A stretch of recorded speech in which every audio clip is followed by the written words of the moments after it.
네, 할렐루야. 성경 말씀 창세기 12장 1절부터 4절의 말씀입니다.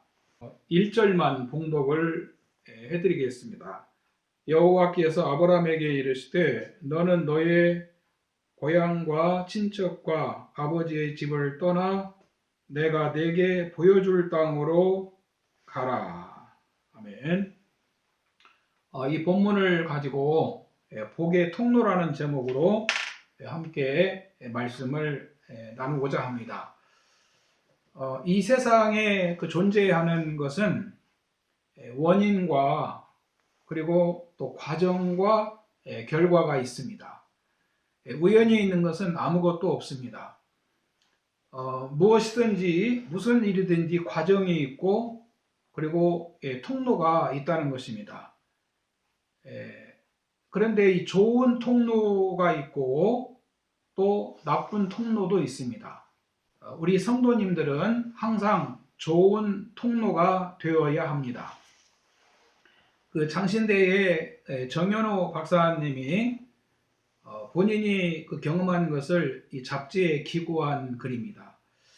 미국에서 살 때 뒷마당에 텃밭을 만들어서 호박 농사를 지었답니다. 호박잎을 쪄서 된장에 넣어 먹던 일이 생각이 나서 아마 그러신 것 같습니다. 그런데 가을에 호박을 추수할 때 손으로 들 수 없을 정도로 큰 호박을 무려 15개나 수확을 하게 되었답니다. 호박에 거름을 주고 잘 가꾼다고 그렇게 큰 호박이 생길 수가 없답니다. 그런데 그렇게 큰 호박을 거두게 된 비결을 소개했는데 그분 부인이 매일같이 호박밭에 가서 애들아 사랑해, 아버지 애들 잘 키워주세요. 아마 아버지는 하나님을 부르는 그 소리 같습니다. 애들을 잘 키워주세요 라고 말로 축복을 했다는 겁니다. 그런데 그렇게 큰 호박을 15개나 거두었다고 합니다. 우리는 이 언어도 그리고 행동도 이 표정도 또 생활도 모두 이렇게 복의 통로가 되어야 하겠습니다.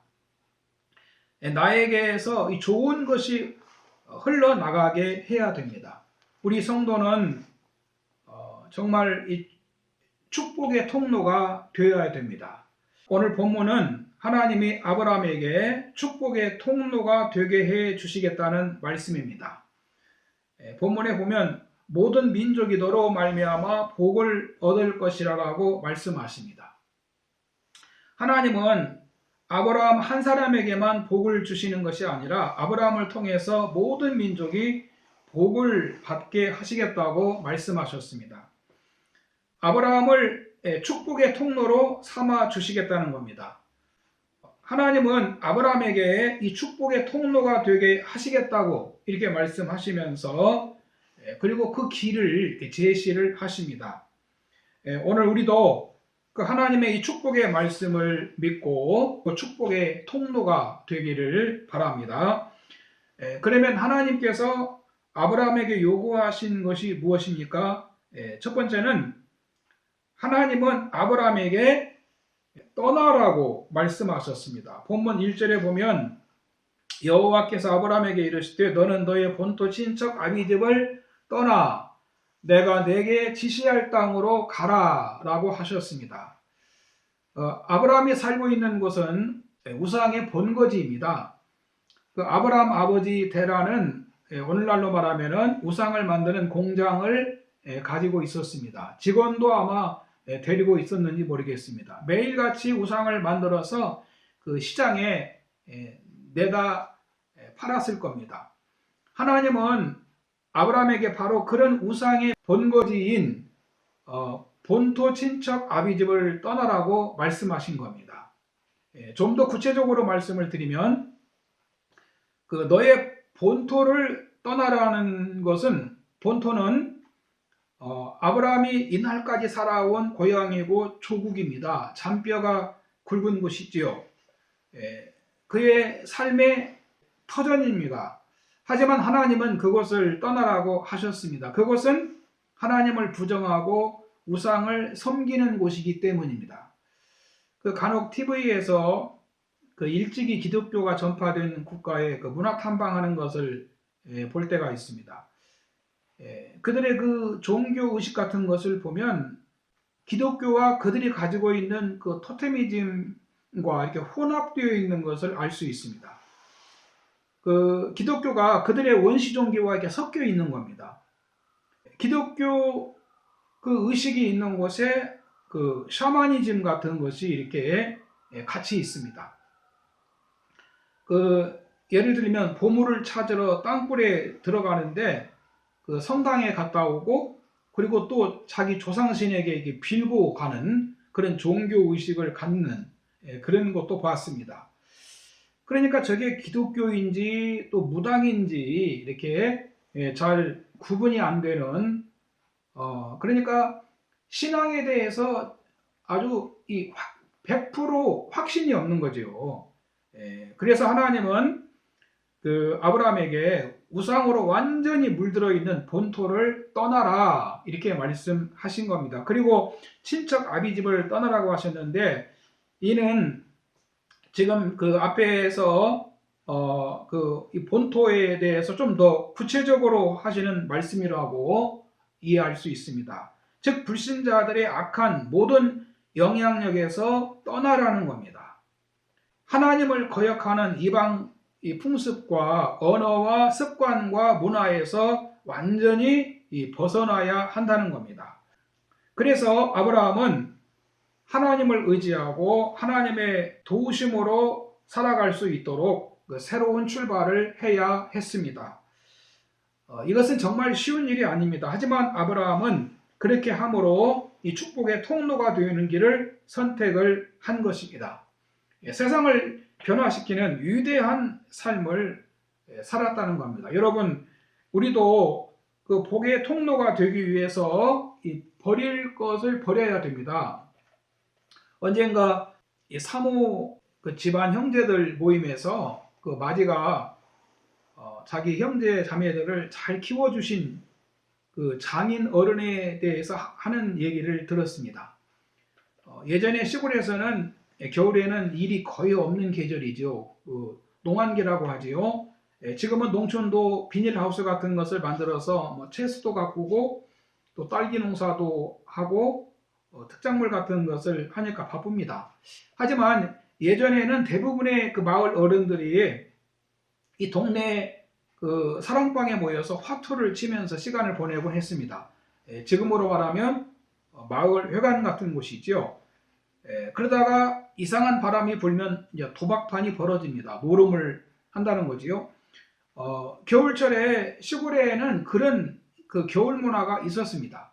그런데 그 어른들이 저녁 때가 되면 해가 어두워지기 전에 빨리 돌아와서 식구들하고 같이 저녁 식사를 해야 되는데 이 마을 분들하고 같이 어울리다 보면 이제 빠져나오기가 쉽지 않았을 겁니다. 그러면 마지가 그 저녁 시간이 늦으면 그 마을 사랑방에 그 아버지를 찾으러 갔답니다. 그런데 하루는 마지가 아버지를 찾으러 갔는데 그 나오시면서 사람들 앞에서 그러더래요. 나 앞으로는 이 자식이 자꾸 이렇게 찾아오는데 이제 여기 안 오고 담배도 끊겠다고 하시더란 겁니다. 아이가 오기 전에 빨리 나오려고 했는데 사람들에게 붙잡혀서 아마 못 나와서 마음이 상해서 그러셨는지 그날부터 장인 어른은 동네 사랑방에도 안 나가시고 담배도 다 끊고 그리고 교회에 나가시더라는 겁니다. 그리고 교회에서 열심히 신앙생활을 하면서 아주 성실하게 사시더래요. 그런 얘기를 하면서 그분이 그렇게 열심히 사셔서 그 옛날에 시골에서 7남매를 다 대학까지 가르치고 또 아들 중에 하나는 교사도 나오게 하고 그런 얘기를 하면서 자기는 세상에서 자기 아버지가 제일 존경스럽다고 하는 그 얘기를 들은 적이 있습니다. 그러니까 그분은 정말 본토 친척 아비집을 떠난 거지요. 그리고 교회에 열심히 다니면서 예수 믿고 신앙으로 사신 겁니다. 지금은 그 교회에서 장로로 반평생 봉사하시다가 은퇴하셨습니다. 여러분, 복의 통로가 되려면 이 잘못된 것을 끊고 버려야 됩니다. 우리 자녀들이 배워서는 안 되는 것이 있으면 그것을 버려야 됩니다. 복의 통로가 되기 위해서 버릴 것을 버려야 됩니다. 하나님께서 가나안 원주민들을 왜 멀리하게 하셨습니까? 그들을 본받으니까 그렇게 하신 것이죠. 아브라함은 옛 죄의 자리를 떠났습니다. 그 다음에 두 번째는 그 지시할 땅으로 가라라고 말씀하셨습니다.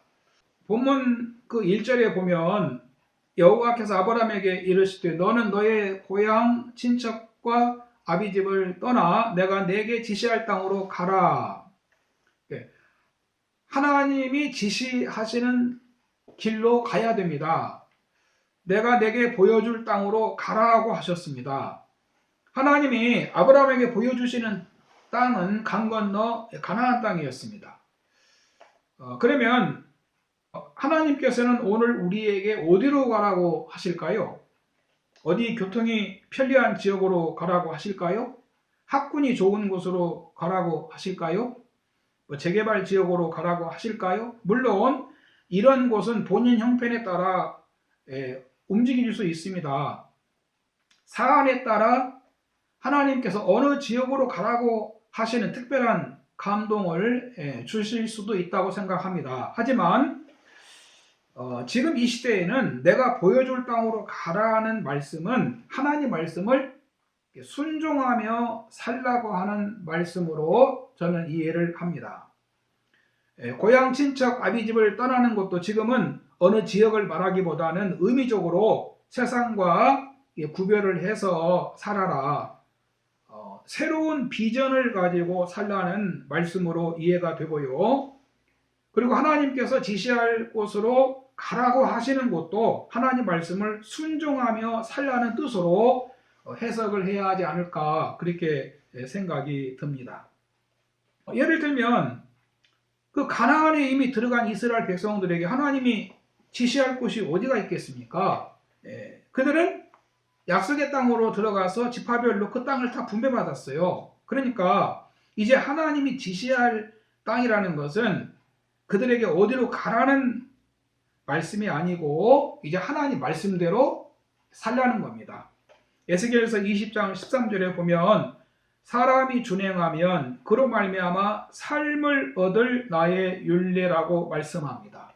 그러니까 하나님의 말씀이 사람이 준행하면 삶을 얻을 하나님의 율례라는 것입니다. 그래서 우리가 이 축복의 통로가 되기 위해서는 하나님 말씀을 순종하며 살아야 됩니다. 로마서 5장 18절에 보면 그런즉 한 범죄로 많은 사람이 죄에 이른 것 같이 한 의로운 행위로 말미암아 많은 사람이 의롭다 하심을 받아 생명에 이르렀느니라. 한 사람이 순종하지 아니하므로 많은 사람이 죄인이 된 것 같이 한 사람이 순종함으로 많은 사람이 의인이 되리라고 말씀하셨습니다. 이 말씀은 인류의 시조 아담과 우리의 구주 예수님을 비교한 말씀입니다. 인류의 시조 아담과 하와가 에덴 동산에서 정말 근심 걱정도 없는, 죽음이나 슬픔이 없는, 그곳에는 상함도 해함도 없는 그런 그 낙원의 삶을 살았지요. 그러나 뱀의 꾀임을 받아서 범죄함으로 아담은 에덴 동산을 잃어버리고 후손에게 죄와 죽음을 물려주었습니다. 그렇지만 우리 예수님은 어떻게 하셨습니까? 한 사람이 순종하심으로 많은 사람이 의인이 되리라.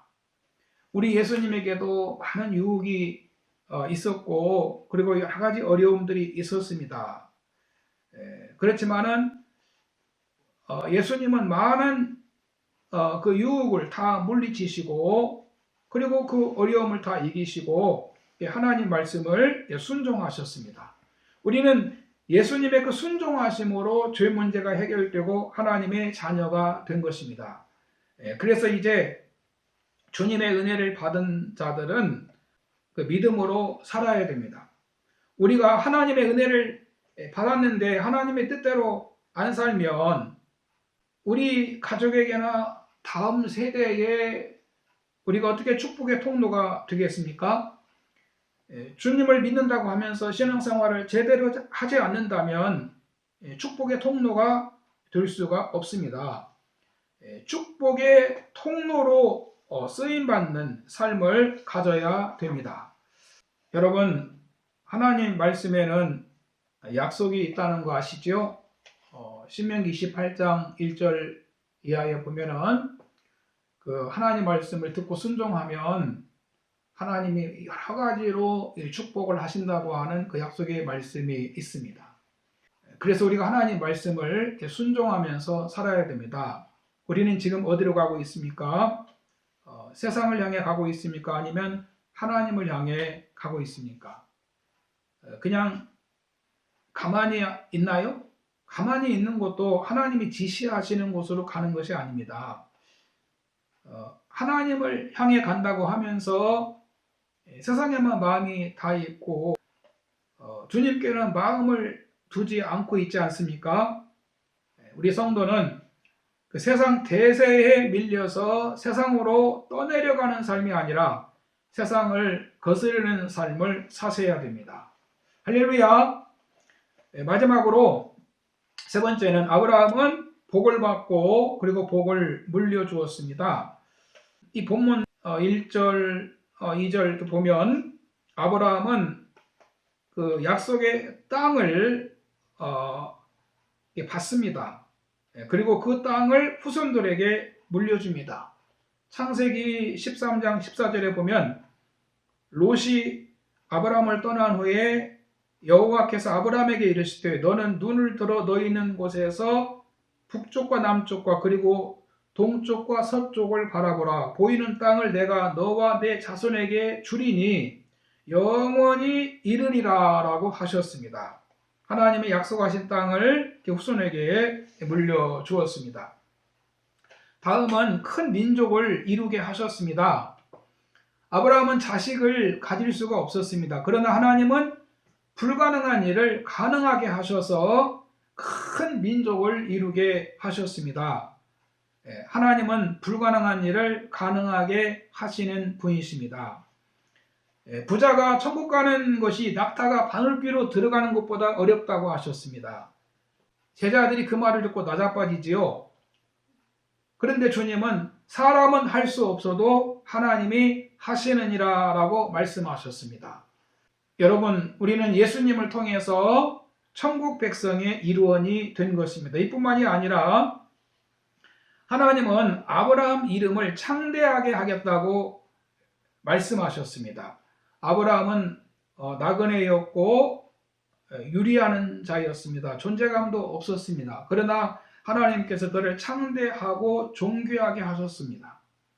그의 이름을 높여서 믿음의 조상이라는 칭호를 주셨습니다. 아브라함이 하는 일마다 잘 되니까 이 주변의 부족들이 아브라함을 두려워했습니다. 이는 우리 성도들도 그 하나님께서 부끄러움을 당하지 않게 하시고 존귀하게 하신다고 하는 말씀입니다. 그래서 이 아브라함은 복의 근원이 된 것입니다. 여러분, 우리도 예수 그리스도를 통해서 이 같은 약속과 복을 받았습니다. 그러므로 우리도 아브라함 같은 믿음 생활로 이 축복의 통로가 되어야 하겠습니다. 할렐루야.